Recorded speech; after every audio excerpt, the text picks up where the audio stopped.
le projet tombe à l'eau parce que de toute façon c'est un projet mort-né. J'ai dit à plusieurs reprises ici dans l'after que je ne croyais pas du tout à ce que j'ai appelé des fariboles et je continue de le dire. Je viens d'entendre Vincent Labrune dire que le premier responsable c'est l'entraîneur. C'est faux. Le premier responsable c'est lui. Le premier responsable, c'est le président.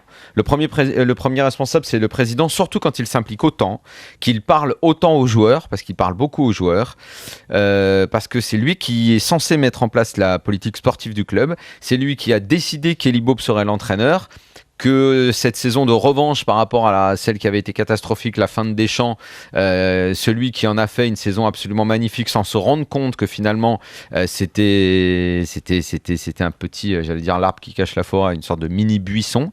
Donc il ne s'est pas aperçu de ça, il n'a pas pris conscience que c'était pas l'entraîneur qu'il fallait à son équipe. Il a dépensé 40 millions pour être grotesque en Ligue des Champions. Vous ne m'avez pas corrigé, mais certains le font. Quand je dis Pastore est sur le premier but, d'autres me disent attends, c'est Ménez qui fait la passe décisive. Pour moi, c'est Pastore qui est important parce que Ménez il va juste rattraper la balle, il s'entre en retrait à l'aveugle. Il a le mérite d'y aller. Tu voulais qu'il soit complètement nul carrément. Non, mais il fallait bien qu'il fasse un truc. Daniel reconnaît lui quand même le fait d'avoir fait la passe en retrait qui donne le but. Non, je ne le reconnais pas. Il est exaspérant. Il est exaspérant. Je comprends même pas qu'on puisse encore le défendre. Son attitude. Ce qu'il fait sur le replacement, sur la position de hors-jeu, mais qu'il aille jouer ailleurs, pas dans un club qui a de l'ambition. Tu ne peux pas compter sur lui. Depuis sa carrière, quoi. C'est vrai le nombre de fois on a été indulgent avec lui, où tu lui as donné des chances, des deuxièmes chances, des quatrièmes chances. Pour toi, il n'a plus joué.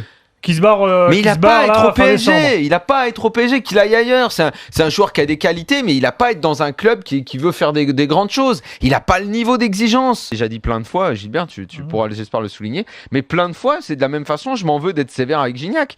Parce que finalement, les critiques à son égard, c'est dû à l'investissement qui a été fait sur lui. Mais l'investissement qui est fait sur lui, c'est pas lui qui est responsable, c'est les dirigeants qui sont nuls de lui avoir donné un salaire aussi gros. Alors que le pauvre, il sait faire que la même chose, toujours à partir sur le côté, en courant, un petit peu sur le côté comme un crabe, à essayer de faire son crochet extérieur, là, toujours la même chose. Mais il y est pour rien, lui. Il y a une attente démesurée placée en lui, et après, ça accentue nos critiques. Et moi, après, c'est vrai que parfois, je m'en veux, ouais, c'est vrai, parfois.